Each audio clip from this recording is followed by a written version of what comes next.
So we're talking about neutral alignment, and this is a fundamental principle that you really want to master before you move on to anything else. And what we're going to do is looking how to find neutral alignment both in freestanding and using the wall to help guide you to the right positioning. So what we're going to do is take a look from profile now, and you're going to try to stack your ear over your shoulder, over your hip, knee, and ankle.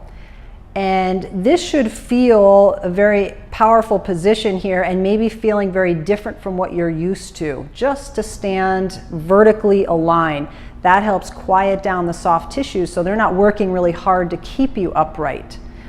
So we're going to move to the wall now and show you another way of how to establish neutral. And you're going to get your heels against the wall along with your tailbone, your shoulder blades, and the back of the head. And if you could try to maintain this position when you come off the wall, that's another way to ensure vertical stacking. Now, the other thing with alignment is that we have to make sure you're in pelvic neutral as well. So you can be up against the wall and vertically stacked, but have a massive pelvic tilt in one way or the other. So we have to make sure we're in good positioning down here. So one way you can do that is by putting your hand behind your lower back, feeling what it's like to crush the hand and then give space to the hand. And this allows you to explore the full range of motion of that pelvis.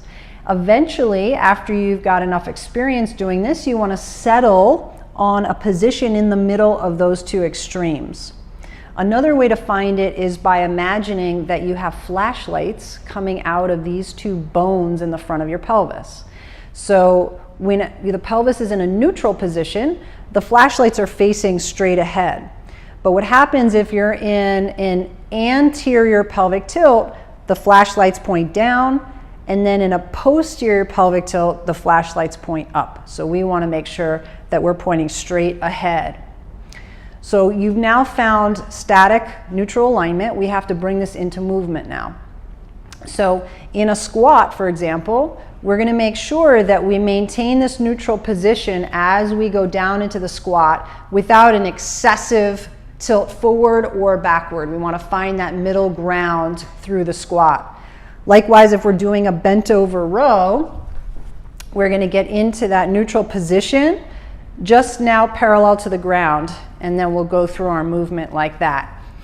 So really master that neutral alignment first, and you're going to set yourself up for greater success with all of your other movements.